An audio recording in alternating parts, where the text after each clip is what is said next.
We're going. A chemical engineering student decides that he or she is not getting drunk fast enough from their current beverage. The student decides to run the alcohol through their own personal distillation column to produce a higher concentration of alcohol.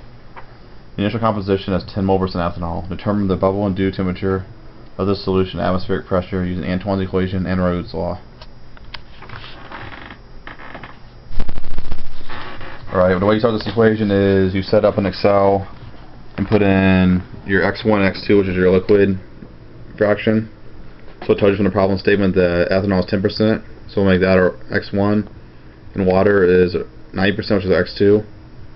At that point you use the constants given to you for Antoine's equation to find out what your P1 sat and P2 sat would be.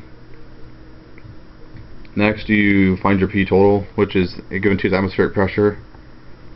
Then you use Raoult's law and compare P total to x1 P1 sat plus x2 P2 sat. Then you use goal-seek in Excel to iterate and find at what temperature your vapor pressure will be equal to your total pressure, and that is your bubble point. Next you move on to your dew point. At this point you assume everything is a vapor, so you're using y's instead of x's for your vapor fractions.